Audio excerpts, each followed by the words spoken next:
Hey Brainiacs, it's Dwight. Just a couple quick updates before the episode.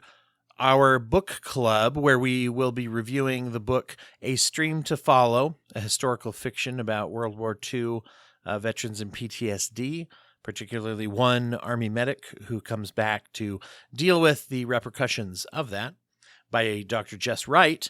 It will be taking place on July 11th. That's in just less than a week. So be ready for that. At the end of this episode, I'll go over the times of when that is going to be broadcast live. And you can also hear it by listening to the feed. We'll be listening to some audio from that and things as well. Dr. Wright will be there to answer some questions. You can get the link to that, which will be on Zoom, on the social media outlets for The Broken Brain. Go to @BreakABrain on Twitter, @BrainiacsAhoy on Instagram, or go to facebook.com/breakabrain, or, just go to Facebook and search for The Broken Brain Podcast. And any of those three places, the link will be going up today, and some announcements about that will be going on this week. Upcoming episodes coming out soon will be covering things about depictions of mental health in movies, and more pointedly on civil discourse online, which is a great episode with the folks from the Reels of Justice podcast. And also we're doing a special review of the comic book, The Three Jokers, for anyone out there who has read that. Now, buckle up and sit back. Sophie Edwards is a vocal coach for transgender women going through transition and to help with voice issues. And you're going to love this conversation that we had. It's very, very informative, very, very interesting. Thanks again for being here. Love y'all. The Broken Brain.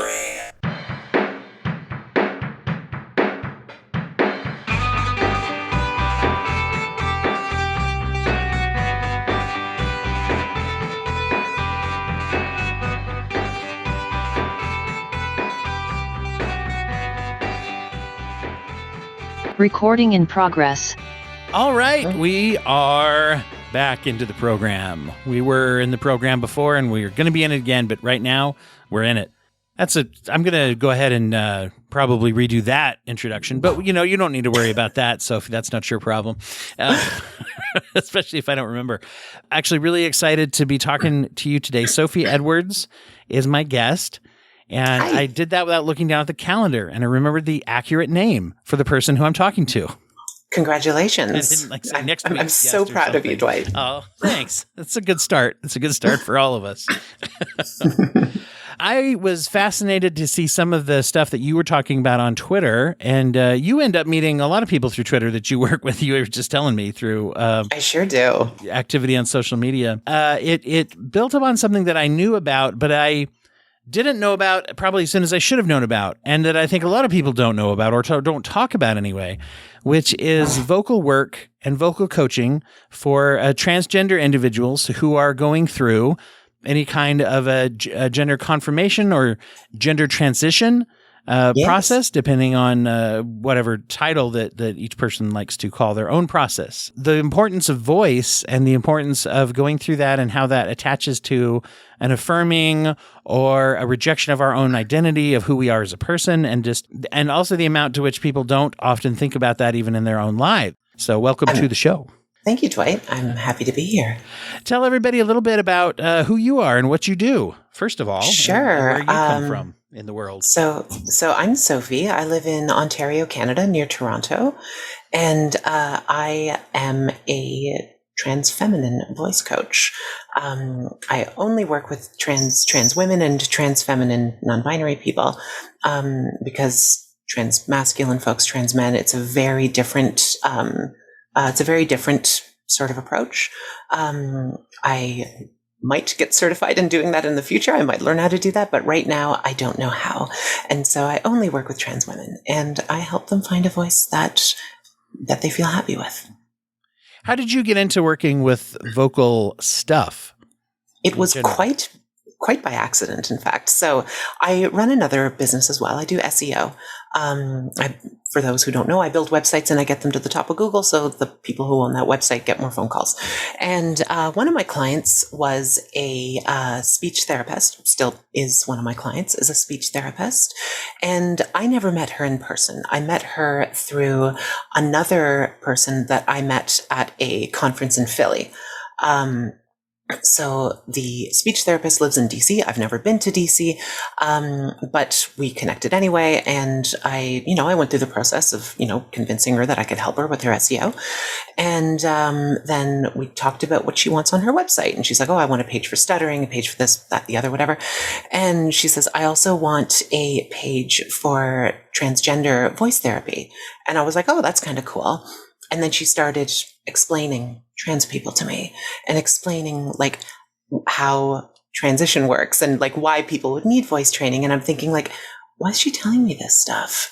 Until I realized that I had never outed myself to her. And so I said, that's really cool. Like as a trans person, I think that's really awesome.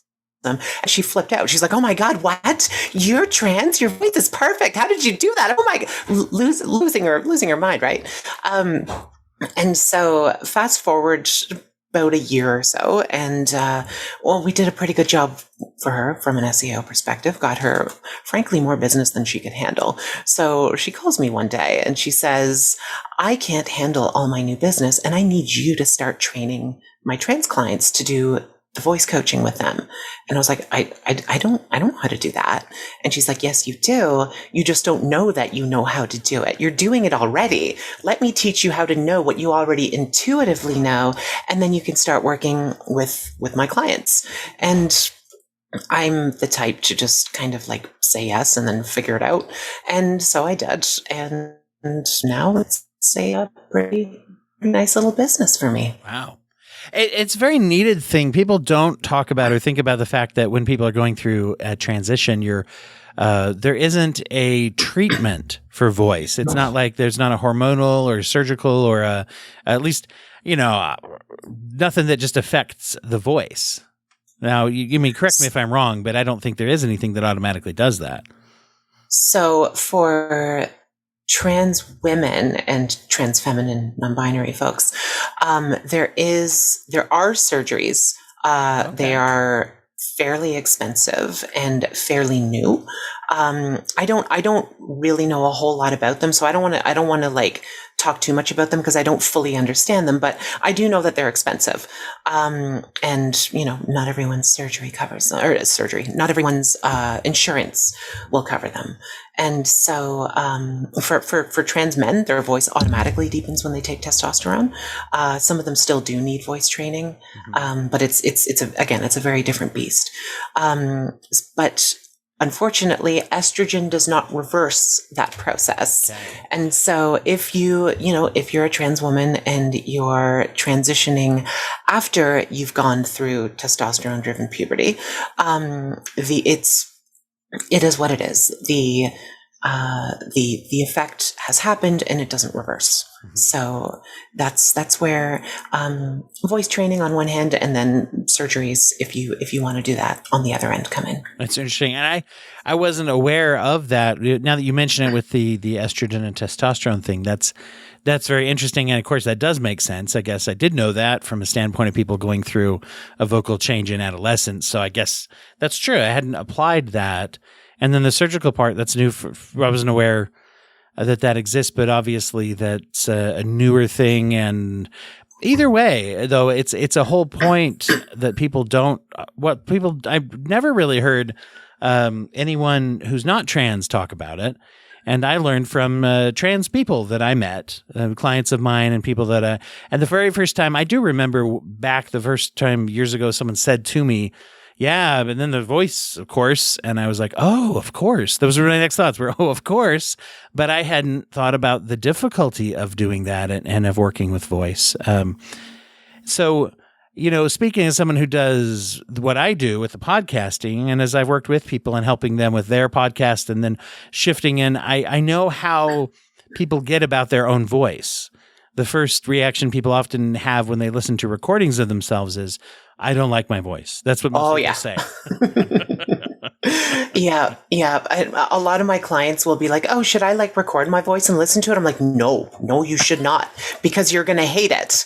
I don't care what you sound like. It's just going to make you feel worse. Don't do that." And of course, that transcends a lot of other things. A lot of people find that just anybody finds that they hate their voice. You get used to, I will say, I'm not sure how many hundreds of hours, but there is some tipping point to where when you've edited enough conversations that you've had, you do start to go, you get numb to that. I can attest to that. It doesn't bother me anymore. But that's an interesting thing. So people, right away, you're like, let's not do a thing that's going to make you hate your voice already, kind of thing. Yeah. It's interesting, but like we don't really think about it this way, but like this stuff going like from your mouth to your ears is like a very small part of how you experience your voice. And like a lot of it is like where you feel it happening in your body. And so when it comes to like transitioning a voice to feminizing a voice, like it's likely that one will always be able to access their previous voice, but where it's resonating within the body creates it creates a very different like physiological sensation that I think a lot of people aren't really ready for. Often when people come to me first, they're just like, "Oh, I want a higher pitched voice." And it's like, "Oh, okay, well, you don't really need a higher pitched voice. My voice is not high pitched. It's actually quite low pitched as far as a feminine voice goes, but I know it's still passable because I'm never misgendered over the phone."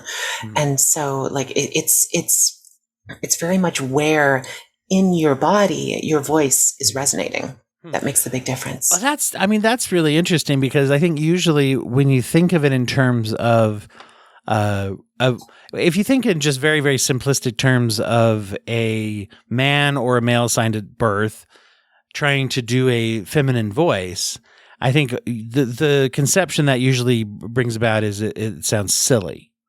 That's the first thing. It's like, if a guy's trying to sound, whatever. That was my best effort. How'd you like that? No, that was my. It reminds me. It needs a little bit of work, but we can work together. Just book an appointment, and we'll. Right, I'll be the person that comes in and says, "Just just like this." I was like, "No, that sounded like I don't know what that was that I just did." That's Mickey Mouse. Is what that is. And I would imagine, though, the fear. I've actually.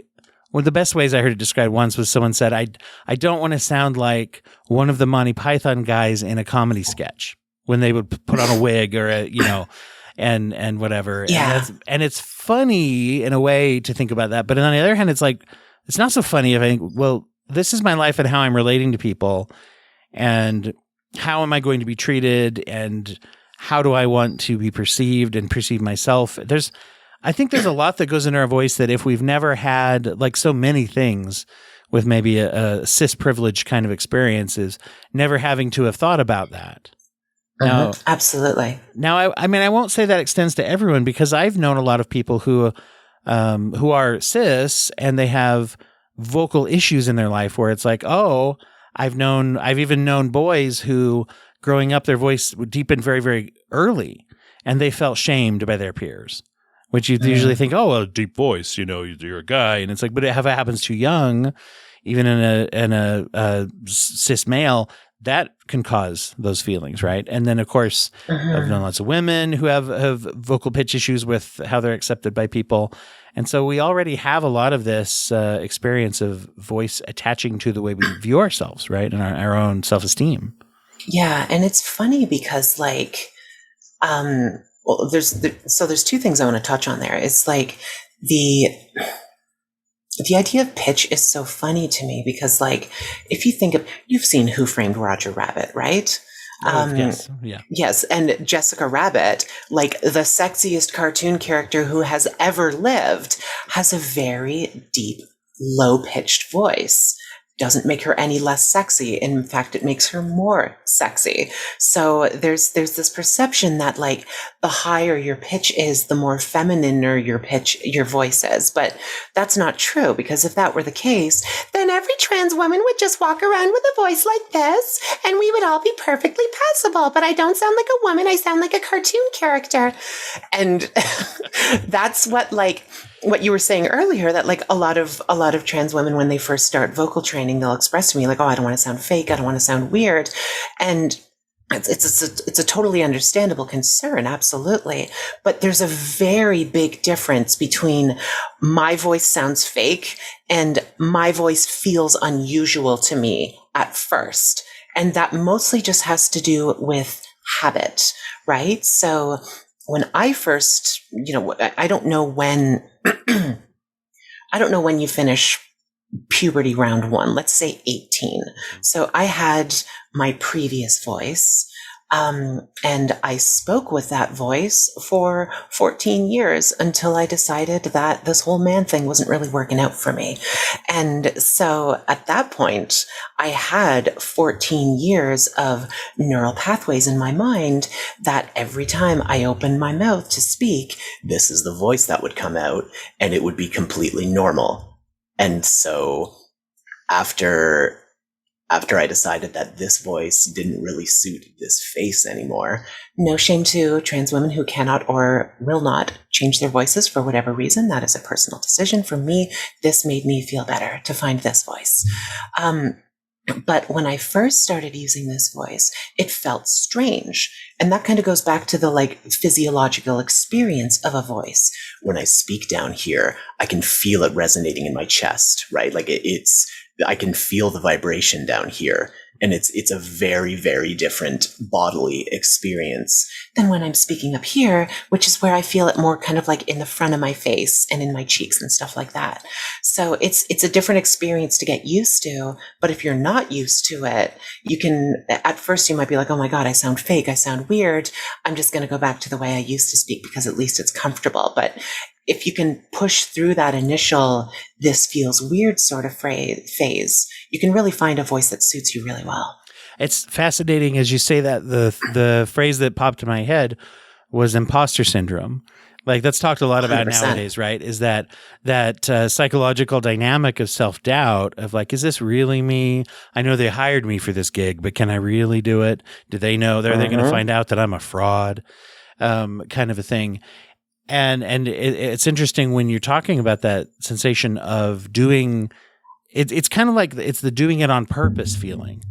I'm purposefully changing the way that I sound, and so it feels different. And I love that differentiation you just made between, how did you put it? You said there's a difference between sounding fake and sounding unusual to myself for now. Yeah. Right? Yeah. And it's easy to kind of confuse those two, but they're two completely separate ideas. That even applies, I think, beyond just voice, actually, to that's kind of a good strategy in particular for that imposter syndrome kind of thinking is there's a difference between being an imposter and feeling uncomfortable in a new situation, and that's probably a good thing to keep in mind lots of times. But I can see that that's very, very powerful. So right away, you're hitting up a very powerful cognitive intervention there that has nothing to do with vocal exercises or anything yet, is to tell yourself in your own mind, I don't sound fake, I just sound different. Yeah, it's going to feel strange, but that doesn't mean you sound fake. Yeah. And it will sound strange as well to the people who have known you with your previous voice. But again, that's not because it sounds fake. It's just because it sounds different to them, because of course it does. That's the whole point of this work in the first place. But that doesn't mean it sounds fake. And your friends are usually a terrible judge of what sounds real and what sounds fake based on your voice, because they have the preconception of what you used to sound like.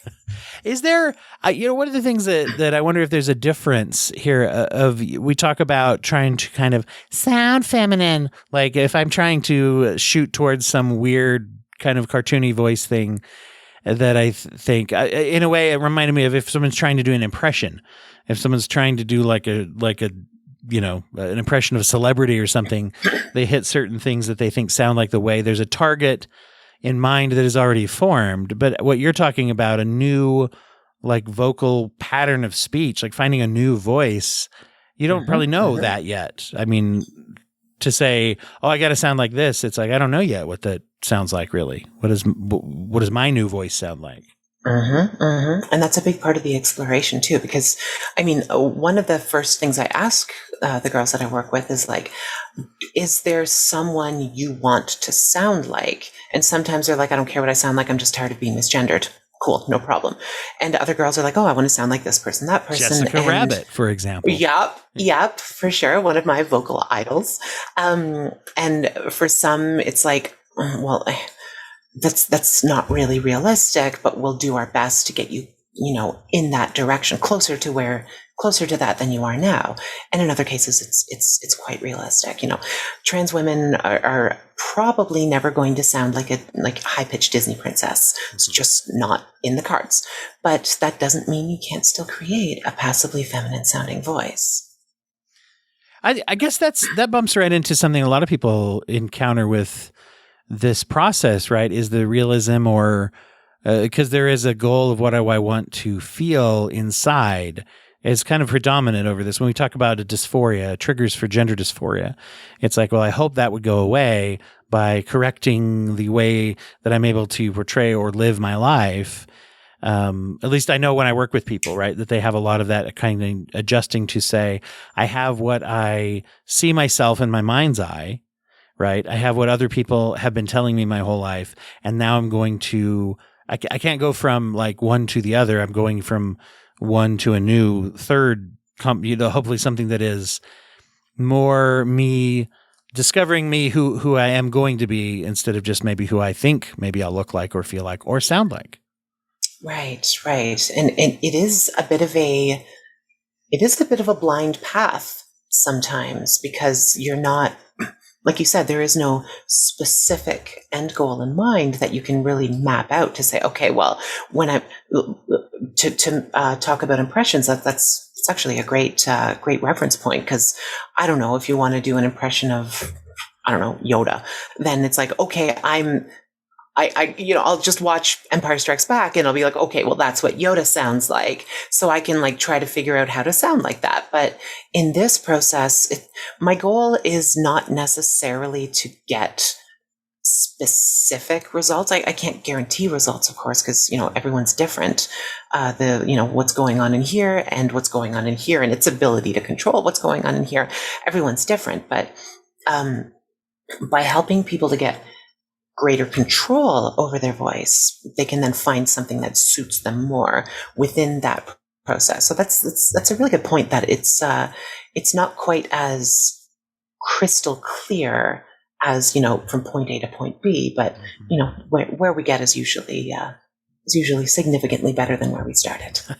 Well, and that's, because I imagine that the reactions have got to be, if we think of things in terms of triggering, right, of being misgendered is obviously a huge triggering event for people with dysphoric feelings. Sure. As you mentioned that you had success, success in the form of you'd never been misgendered on the phone. And so that gave Not anymore. Not anymore. Okay. And what was that like to hit a point where you just vocally are accepted, as yourself? Well, it's funny because until I talked to my speech therapist client, who's now my voice coaching mentor, that I mentioned at the beginning, I didn't realize my voice sounded that good. I never really thought about it. I did work on it because obviously it's pretty different than the voice I used earlier. But I never really thought that it was super amazing or anything until somebody who makes a living out of teaching how to manipulate your voice told me that it sounded perfect. And so it was kind of seamless for me in a way. I just didn't really think about it for a long time until it was brought to my attention. And maybe that's because it was so seamless, I didn't actually notice. But it was very, very organic the way it all came together. It's interesting because when you get into a position of training and teaching something, you have to look at it very differently. And I was thinking you were saying when there was that invitation to say, I want you to do this now, I want you to coach. And you're like, I don't know how to do that. You actually do, but you don't know how to know how to do it. Yeah. And I don't know what I know, but I know it. It's interesting. There's an old quote from Salvador Minuchin was one of the first kind of like family therapists and who studied the dynamics of family therapy. And he came up with a ton of techniques and wrote a whole book about techniques to help people improve their family situations. But he started out the book with this quote where he said, the best techniques are the ones that we learn, and we learn them well enough that we forget that we know them. And so, right. So you're kind of already at that point where you had to work backwards and reverse engineer. Here's the training tips that I don't know, but that I know because I've already just done them. So trying to reverse engineer back to learn, oh, here's how you do that. Cause I did do it. How did I do that when I did that? Yeah. How challenging was that, by the way, just in general? It was interesting. It was almost like, the closest parallel I can give you is when you start learning grammar after having already known how to speak English, because you learn English when you're like, well, if English is your native language, you learn it when you're like 3, 4, or 5 years old. You don't know what an adjective is. You just use adjectives in a sentence. You don't know what an adverb is or a conjunction. You just use these things without even really thinking about it. And so when I started learning more about grammar, it was, as you said, reverse engineering something I kind of already knew intuitively. And so it was very much a like, okay, I have this stuff. How do I organize this stuff? Like just getting a box dropped in your lap, and you're like, okay, well, what do I do with all this now? Mm-hmm. Yeah, that's an interesting way to look at it. So it isn't without precedent in a way, which I guess is inherent to any training. Is you're trying to tie it in with things that we know how to do or we know about now with our experience, to then use it for a new experience. Yeah. Though I did do some training myself. I didn't have a coach. I was able to figure it out on my own, but I did like do some training. So I knew a little bit about like, manipulating your larynx and resonance and stuff like that. I just never really, put 2 and 2 together and put together like an actual, like, I don't know if curriculum is the right word, but, protocol, maybe? I don't know. Process. Let's go with that word. That works. Yeah. When people get started, what are some of the first things that you have people become aware of or have people start to do? Sure. So one of the first things one of the first conversations I have is like, do you have a speech disorder? Because if you do, you got to talk to a speech therapist before you work with me. I'm not a speech therapist. All I do is trans feminine voice training. So if you've got like cleft palate or if you've got a stutter or something like that, you got to talk to a speech therapist first. I don't want you to spend your money with me only to find out that I can't actually help you. So that's good. Yeah, for sure. And also like, we talk about, I try to use my most soothing voice that I can, as well as I try to crack a lot of jokes during sessions because I'm acutely aware of how much dysphoria this stuff can cause a lot of the girls that I work with. And so, I do my best to alleviate that as much as I can just by, I try to have as much fun as I can during the sessions. And I feel like I usually accomplish that. Yeah. I guess that we could bring up a lot of stress then for people. Do you see that stress? Oh my God, trigger? Yeah. Oh my God, yeah. At least like once a month, I have a client who like breaks down in tears during a session, and I always tell them like I'm not a therapist. I'm not a trained therapist, but I can listen. And, if you need a few minutes to collect yourself, like, it's okay. We're safe here. I'm not here to judge. I know it's really scary. If you need a few minutes, that's totally fine, but I'm here. We're here together and we're going to work through this. Mm-hmm. Do you find that emotion still with a little bit ago when you were talking in your former voice? Does that trigger anything for you now, or do you work with it so much that it's not that for you? I just think it's kind of funny now. I used to, it's funny because of the way our brains work. You are a professional brain person, so I'm sure you know about neuroplasticity. And I'm sure your audience does as well. But because of the way our brains are built, we can learn new habits. So even though I spent 14 years using this voice and it became very much a habit, it wasn't long before that voice started to feel very strange for me because I had just used this voice so much. And now I've been doing the voice training for about a year now. And now both of the voices sound, they feel totally natural to me because I use this voice all the time in my voice coaching. It's a perfect way to demonstrate, look, this is what I used to sound like. This is what I sound like now. We can, I can help you get there. But yeah, now it just feels like just like another voice that I do. I got a handful of different voices that I can do. Speaking of impressions, and so that's just another voice in my arsenal. Yeah, it's interesting. So you don't feel it doesn't feel purposeful anymore to talk the way that you talk in your voice. I'm sorry, it doesn't feel... I guess when I say purposeful, what I mean is purposeful. Purposeful as far as if I have to do something. I guess I'm thinking of it in terms of a habit. Like if I'm, if something's habitual, I don't think about doing it each time. And I think a fear people sometimes have is if I'm going to change my voice, it won't become that way. And that every time I open my mouth, I have to think, okay, no, wait, talk that way. I have to do it like this, Yeah, it ain't like that. Yeah. That's good to hear for people, I think. Yeah, that gives people. Yeah, absolutely. And it's just a habitual thing that you have to work on. And I'm always very mindful because, some of the girls that I work with haven't come out yet. And I'm always I always let them know what is going to help you really establish your voice is practice. And the best way to practice is just to start using it every day as much as you can.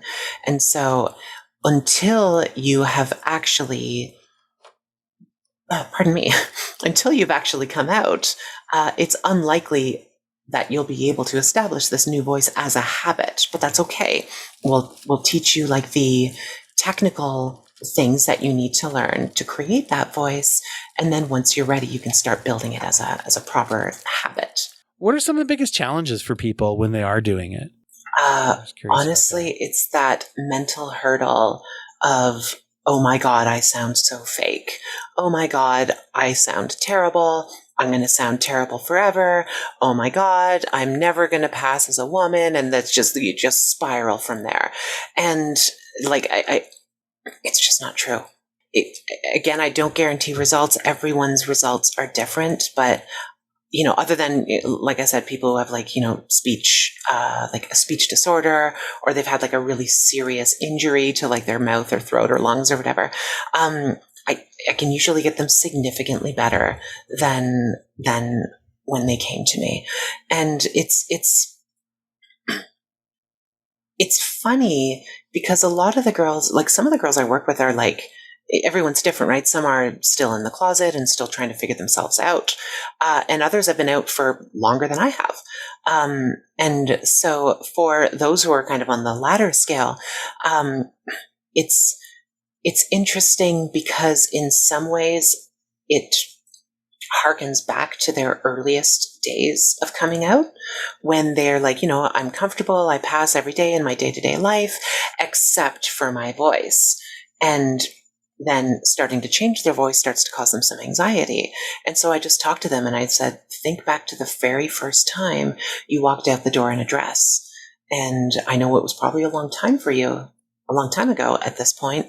And, maybe that memory isn't as clear for you as it used to be, but it's still there.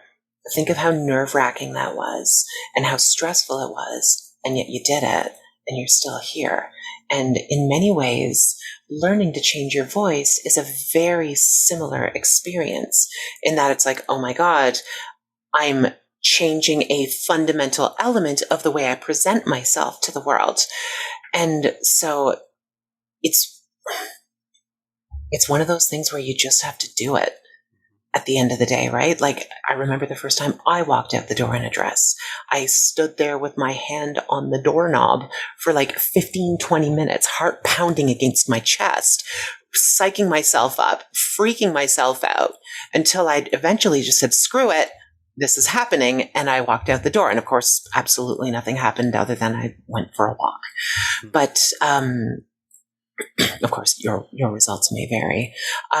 But in a lot of cases, it's getting over that, like, I sound fake, I sound weird, I sound dumb, I hate this sort of idea. It's really not that complex to teach the technical elements. It's really just learning to perfect your resonance and learning to create a more feminine intonation to your voice. Once you got that, everything just kind of falls into place. It's really the mental hurdles that we have to work through. That's almost always the most difficult part. Well, as I've often found out, that this neuroplasticity thing you mentioned, I think we often find out that we underestimate our own abilities to resist or change a habit. And if you think about that, that applies to a lot of things in our lives, as far as negative self-esteem, things that we're taught through traumatic experiences. We learn things sometimes they're really deeply learned, but they're not good lessons. Things about how to survive that maybe helped when we were being traumatized, but then don't equate to when we're safe, right? As far as that goes. Addiction is another thing where people have deeply, like, what has felt like automatic behaviors that are actually just more habitually learned behaviors. And so there's a lot of things. And when you think about the formation of a voice, it really does revolve around habit more than anything else, just as much as anything. We just think of it as automatic. And then there's the word that we love to throw out. A lot of times we learn to have shame or self-acceptance based off of the concept of normal. And we say, well, that's just not my normal voice. And it's like, well, actually, no, it's a habitually associated voice that I've picked up over a long period of time of probably lots of reinforcers and lots of externally shaping events in my life that have caused me to go one way or the other. I, for one, tend to talk a little bit more like this when I'm leaning into a microphone, and maybe just a little bit more laid back when I'm not leaning into a microphone. But you don't think about those things if you don't record into a microphone periodically, right? And so a lot of these life events people go through are opportunities to stop and think about the things we don't often think about, right? And when you have to do that, and when you do that and you embrace the opportunities that are presented to think about things that sometimes people don't think about, you always learn something about yourself. And you always learn something a little deeper about your life. And I mean, thinking is hard.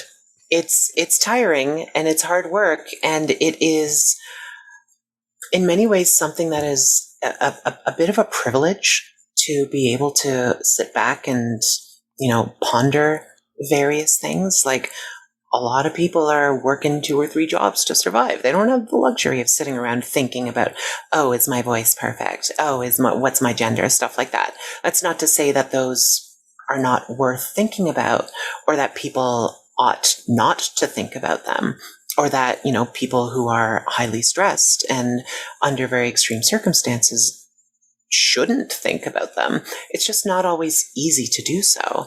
And so, when you go through the process of training your voice, you got to think a lot, and that's not always easy for a lot of people to do. I've worked with people all across the spectrum of income. My current policy, I can't promise it will stay that way forever, but I want it to be the case, is that I never turn anyone away due to lack of funds. And so I have my regular prices, and then I offer pay what you can services. And it tends to be, this is not always the case, but it's sometimes the case that those who, go for the pay what you can services on the lower end of the range end up having the most trouble sticking with their exercises and stuff. And I get it. It's because life is really hard. And it turns out there's more to worry about than voice coaching with Sophie. So it is very much a privilege to be able to work on your voice like that not everyone has, unfortunately. Yeah. Well, I'm glad that they do, and I'm glad that there are people that do it. It's a wonderful thing that is very useful for and life-changing for so many people in a really good way. I want to give you an opportunity to tell people where to find you, but first, I always like to ask all the guests who come on if they would share a charitable organization or if they would share a nonprofit that they like, that they think people should be aware of out there. It doesn't need to be related to anything that we've been talking about, but it certainly can. So it's up to you. Yeah, sure. I'm just bringing up the URL of a place. Yeah, and see a little behind the curtain. I think I actually warned you that I was going to do this, whereas I don't always remember to tell people. And so all the past guests who might be catching this can be like, he told her. He sprung it on me. Oh boy. I'm very much a act local type of person. I think it's really important.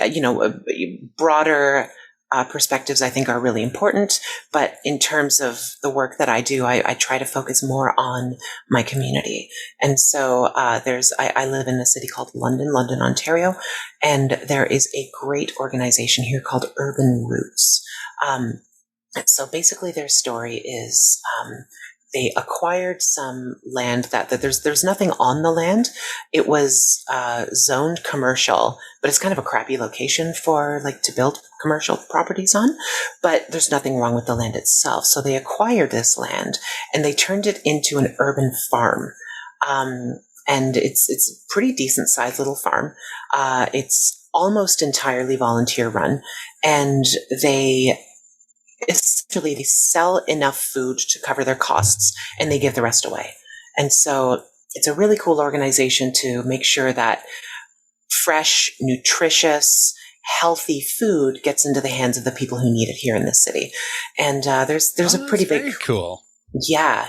I like to volunteer there sometimes on the weekends when I have the time. It's a really great spot. So urbanrootslondon.ca, highly recommended if you live in Southwestern Ontario. Really cool organization. They're up to some really great stuff. There's a lot of cool things with locally grown things, or some even in urban areas of getting people to create small community gardens, even if they only have small spaces to plant, and just lots of cool opportunities out there. So not only if they live in the area, if somebody wants to, model after the next brilliant charity is going to be someone who learns from another one. So there you go.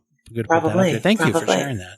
Yeah, thank you. Well, tell people where they find you and can follow your work and, get that help from you if that's what they need. Sure, absolutely. So you can, where all sorts of places you can find me. You can grab me on Twitter at SBElikeswords. You can find me on Instagram at queer.trans.writer.sophie. Very subtle, I know. You can find me. You could tell you're an SEO specialist, right? That was a very clear message. It's 100% what it was. You can find me on my website, sbedwards.co, where you can find a lot of my creative writing as well as my YouTube channel, which is called We Have Always Existed, where we examine some of the stories of transgender and gender nonconforming peoples of the ancient Mediterranean and Near East. So you can find links to all that stuff on the website, I guess, sbedwards.co. I just noticed that as we were setting this up and I was seeing some of your links and things, and so I'm looking forward to watching some of those.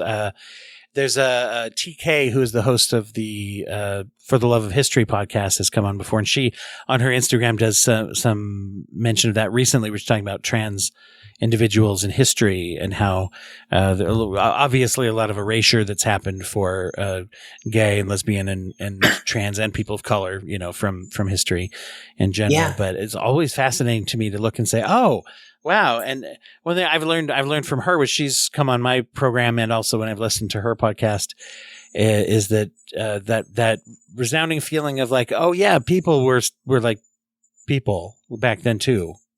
They weren't like some other species that then turned into people, and now that's who we are. It's like, or whatever. It's like, oh yeah, it was kind of very much like now, just different settings and things, So absolutely, there's a very revisionist history that happens in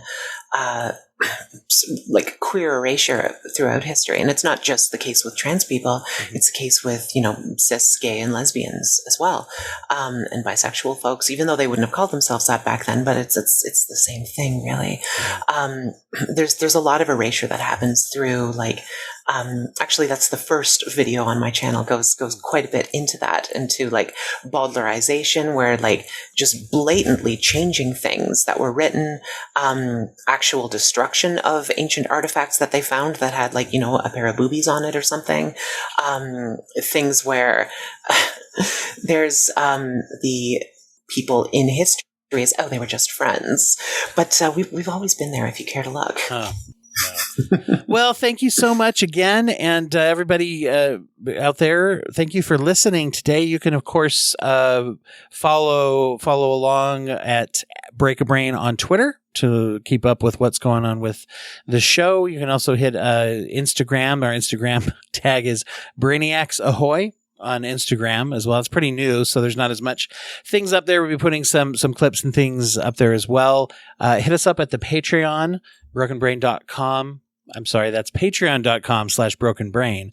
If you want to follow on there. And as always, I think I've got an announcement up at the beginning already about the timing, but on July 11th, we're going to have our live book club where we're going to be talking about the novel A Stream to Follow. And our past guest, Dr. Jess Wright, is going to be following us. So hit up on the socials to get the times for that. There'll be a live stream. Everybody can join the book club if they choose to, or you can watch and listen to it later as well. And Dr. Wright is going to join us to talk about his work, his historical fiction on PTSD and World War II. And so that's something we're looking forward to. Everybody's invited to that as well. So, Sophie, thanks again. Dwight, this is a pleasure. Thank you so much for having me.